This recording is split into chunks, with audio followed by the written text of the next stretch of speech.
Oh, let not time deceive you. You cannot conquer time. That's a famous line from W.H. Auden. So, what is time really? Time is something that passes on us. And through its passing, we turn from a child to a young boy to an old man and then dead. So it's really very intriguing. It's a mystery. Philosophers have dived into this subject, so have the scientists, but nobody has an answer. Nobody really knows what time is. More than that, though, here is a very interesting question for you all. Can human beings exist outside time? Can we exist somewhere where there is no time, a state of timelessness where the time wouldn't pass on us, we wouldn't age, we wouldn't die? Immortality, the age-old quest for immortality, is it attainable? What does the Quran say about that? Interesting question, isn't it? Let's dwell into this and talk about this for a minute. Bismillah.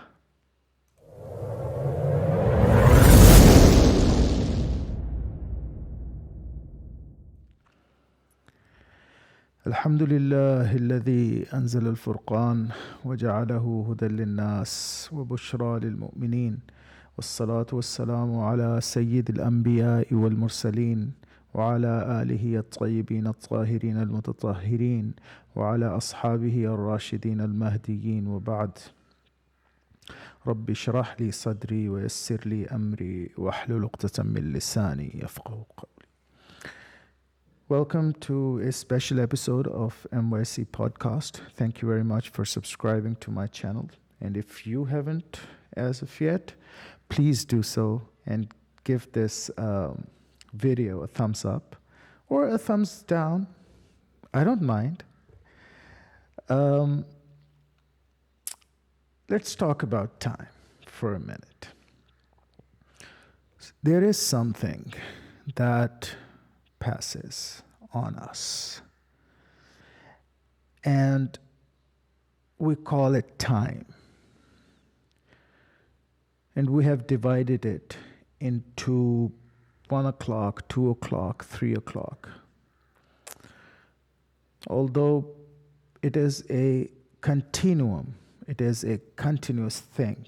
It doesn't stop at 1 o'clock and then 2 o'clock begins and then stops somewhere and then 3 o'clock begins. Doesn't work that way, does it? However, for our ease of understanding, we have bifurcated it into chunks. Philosophers have been trying to come up with an answer as to what time really is. Henry Bergson is the name that comes to mind in this regard. But they don't really know. Scientists have been trying to deal with this question. They don't know either. So we don't really know what time is. We don't really know what really passes upon us that causes all of these changes in our life that finally renders us lifeless. However, more than this intriguing question, I guess more important is to ask ourselves whether it is possible for human beings to attain immortality or not. And what does the Quran say about this? But before we go into that, let me just share with you W.H. Auden's poem, which is an excellent artistic expression of this whole business, of this concept where you cannot conquer time.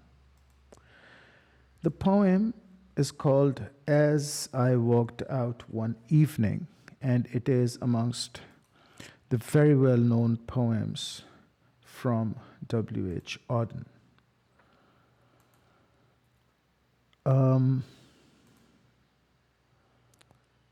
So here it is. As I walked out one evening, by W.H. Auden. As I walked out one evening, walking down Bristol Street, the crowds upon the pavement were fields of harvest wheat. And down by the brimming river, I heard a lover sing, under the arch of the railway, love has no ending. I'll love you, dear, I'll love you, till China and Africa meet, and the river jumps over the mountain, and the salmon sing in the street. I'll love you till the ocean is folded and hung up to dry, and the 7 stars go squawking, like geese about the sky. The years shall run like rabbits, for in my arms I hold the flower of the ages, and the first love of the world. But all the clocks in the city began to whir and chime. Oh, let not time deceive you. You cannot conquer time. In the burrows of the nightmare, where justice naked is, time watches from the shadow and cuffs when you would kiss. In headaches and in worry, vaguely life leaks away, and time will have his fancy, tomorrow or today. In too many a green valley drifts the appalling snow. Time breaks the threaded dances and the driver's brilliant bow. Oh, plunge your hands in water, plunge them in up to the wrist. Stare in the basin and wonder what you have missed. The glacier knocks in the cupboard, the desert sighs in the bed, and the crack in the teacup opens a lane to the land of the dead. Where the beggars raffle the banknotes, and the giant is enchanting to Jack, and lily white boy is Aurora, and Jill goes down on her back. Oh, look into the mirror, in the mirror. Oh, look in your distress. Life remains a blessing, although you cannot bless. Oh, stand at the window, as the tears scald and start. You shall love your crooked neighbor with your crooked heart. It was late in the evening. The lovers, they were gone. The clocks had ceased their chiming, and the deep river ran on. It's an excellent artistic expression, and many of us would have thought about time that way when you're young and in love. You think you have conquered time, and this would never end. What you have will never end. But time is a reality that cannot be negated. Allah says in Surah Asr, وَالْعَصْرِ أعوذ بالله من الشيطان الرجيم وَالْعَصْرِ إِنَّ الْإِنسَانَ لَفِي خُسْرٍ. He swears by time and says that man surely is in khusr, in nuqsan. Woe unto man.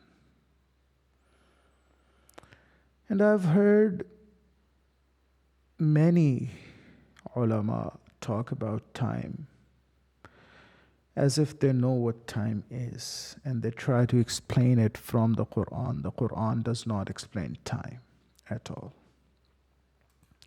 What it does, though, it often links time with nuqsan, with the sense of loss, because every minute passed is a nuqsan in your life, is a loss in your life. And perhaps one of the most insightful ayat in this regard of the Quran is in Surah Humazah, where Allah says, وَيْلُ أَعُوذُ بِاللَّهِ مِنَ الشَّيْطَانِ الرَّجِيمِ وَيْلُ لِكُلِّ هُمَزَةٍ لُمَزَةٍ الَّذِي جَمَعَ مَالَهُ وَعَدَّدَهُ يَحْسَبُ أَنَّ مَالَهُ أَخْلَدَهُ كَلَّا لَيُنبَذَنَّ فِي الْحُطَمَةِ. Astaghfirullah al-Azim.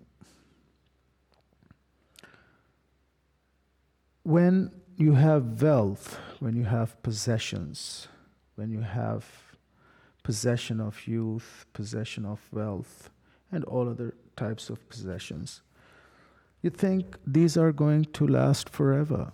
أَيَحْسَبُ أَن لَن يَقْدِرَ عَلَيْهِ أَحَدٌ يَقُولُ أَهْلَكْتُ مَالًا لُبَدًا. And Allah asks this again and again in a very emphatic manner. Does insan, does human being, a human being, is under the illusionary impression that it would last forever? جَمَعَ مَالَهُ وَعَدَّدَهُ. The one who gathers possessions, worldly possessions, عَدَّدَهُ, and keeps counting them.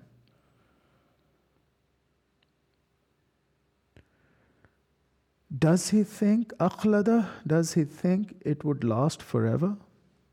No, nothing lasts forever.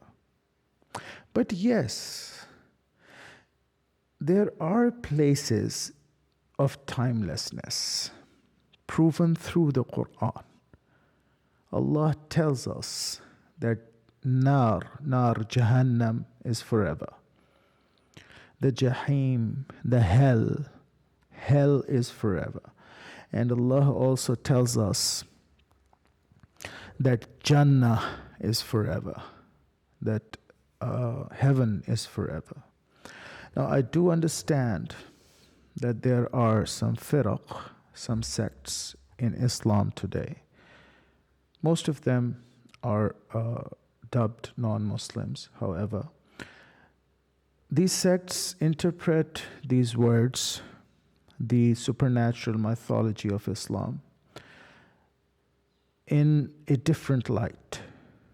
And they say that it does not mean another place where there is hell and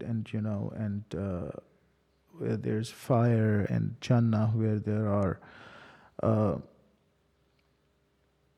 lots of ni'mah, lots of blessings. It just means this world. It just means different states of this world alone. However, it is illogical to interpret these concepts in that light, because we have sound evidence today that there is a possibility of other worldly dimensions. There is a possibility of multiverse. What is a black hole? What is a white hole? Do you know white holes have been discovered? So what are these? Wormholes exist in this universe. Now, I'm not talking Star Trek, for example, or Event Horizon. Event Horizon especially was an excellent movie in this regard, because it did fictionalize many of these things, and it's very intriguing to see those things fictionalized on screen. However, we do have sound evidence that otherworldly dimensions exist. What if heaven and hell are these otherworldly dimensions, which can be theoretically proven, scientifically speaking, where time does not exist, not at least in the sense that we understand it today, in the worldly sense? In the Quran, Allah says emphatically that hell is forever, heaven is forever. Not truly immortal because these were created. The only truly immortal being is Allah. These were created, so they had a beginning. However, Allah says Himself that these are without any end. خَالِدِينَ فِيهَا أَبَدًا. They will be in there forever. May Allah grant us Jannah and make us from Ahlul Jannah. Ameen. رَبَّنَا قِنَا عَذَابَ النَّارِ. Allah says in the Quran, وَلْتَنْظُرْ مَا قَدَّمَتْ لِغَدٍ. O believers, fear Allah and pay heed to what you have gathered for ghad, for hereafter. Because that life is without death. Death is only once. There is no death after death. Once you die, then that's it. There is no death. Because really, time can affect only mass. Now, this is actually very technical, and I don't want to go into it. Not today, not in this podcast. But just to kind of oversimplify it, those of you who have degrees in physics, in science, please forgive me. Please forgive my oversimplification. But to make you understand easily, making it easier for you to grasp and understand, time is closely related to gravity. When you get out of the atmosphere of Earth, time slows down. So it has to do with gravity, and gravity works only on mass. Well, massive gravity can also work on light. That is the concept of the black hole. But again, that's very theoretical and extremely complicated. To just to understand it easily, mass and gravity.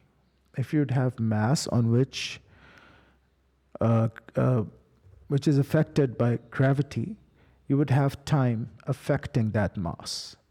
That's as simple as that. Time cannot affect the conscience. And nobody knows what conscience is. Conscience is another great mystery of this universe. I don't think it belongs to this universe, but I'll come to that in a minute. And so only our body can die, not our conscience. And I have sound evidence for that. What is conscience?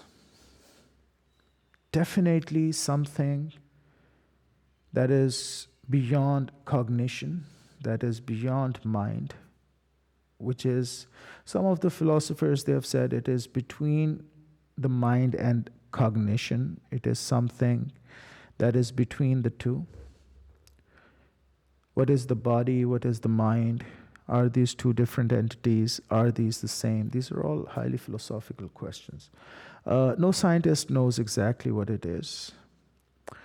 In the Quran, even this question is left unanswered. يَسْأَلُونَكَ عَنِ الرُّوحِ قُلِ الرُّوحُ مِنْ أَمْرِ رَبِّي.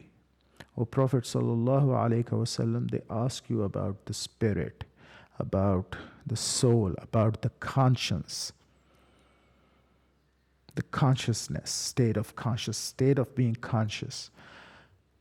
Tell them it is from the commands of Allah. قُلِ الرُّوحُ مِنْ أَمْرِ رَبِّي. And Allah will take that command out of our bodies, will take that command back. And that's death. Now this conscience, this ruh, is from Allah. وَنَفَخْتُ فِيهِ مِنْ رُوحِي. When Allah describes in the Quran the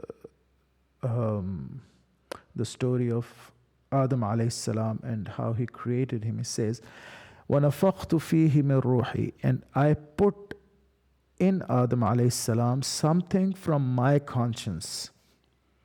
And so it really is all connected. At least that's my understanding.